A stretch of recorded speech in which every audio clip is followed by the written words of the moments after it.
Yeah, hi guys, it's Jimmy. It's Sunday morning, lockdown again here in Melbourne. Just came outside, sun's out. I thought I'd put my Calatrava on, see how it looks in the sun. And of course, talk watches a little bit.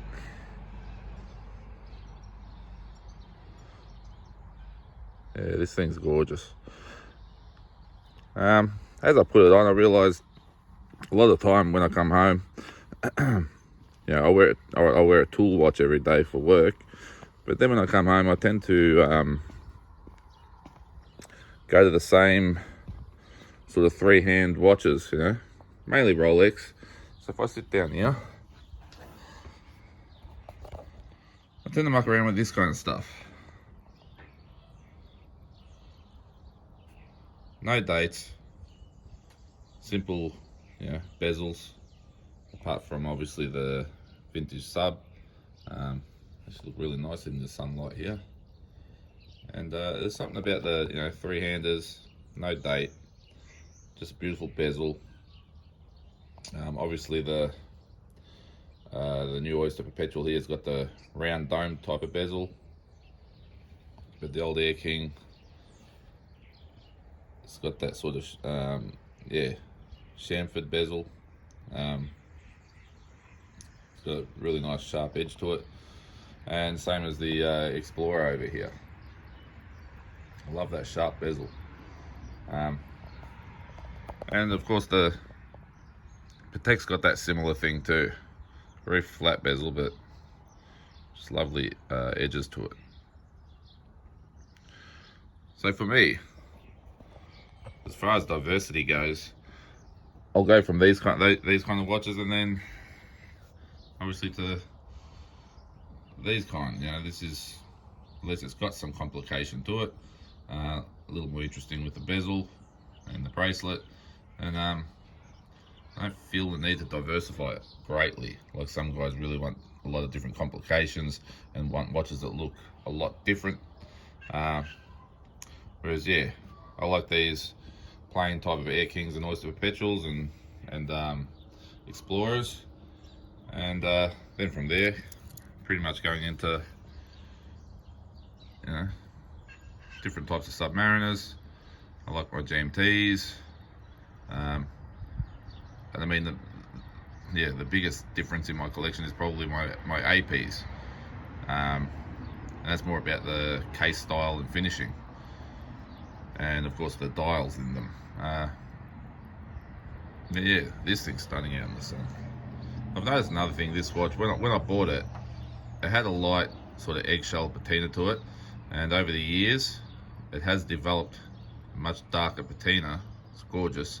I wish I sort of took some decent photos when I first got it, and take a photo every year and compare them, because it has changed quite a lot. Even the pip, as you can see, it just had a light eggshell. Now it's much darker. So maybe you guys that are getting into vintage, it's probably a good idea to do that. If you're going to keep them for a long time, you'll notice how much they change. But I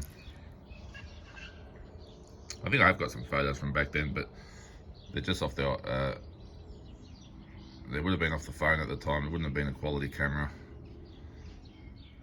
But that's one thing I've never done. I've never owned good cameras, so maybe it's time to do that.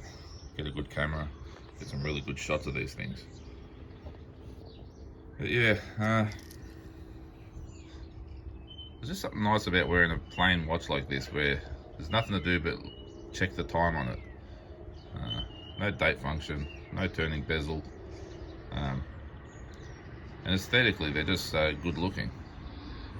The dial is very symmetrical, and I think that's what I like about them.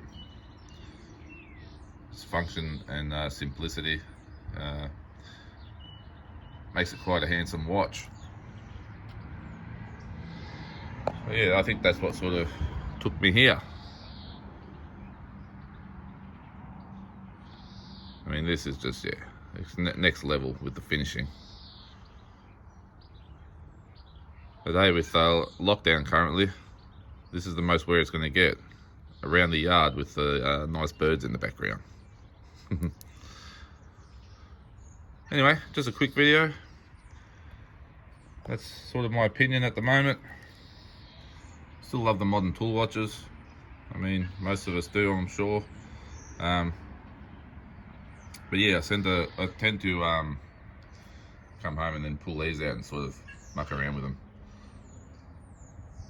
And well, I actually don't remember the last time I wore this out. I don't know if it's because of the hype of the watch itself. Sort of makes me not bother wearing it, because then you look like one of those guys that's just, you know, chasing only the hype stuff to wear out so people know that, you know, you're wearing it. So that sort of pushes you away from it.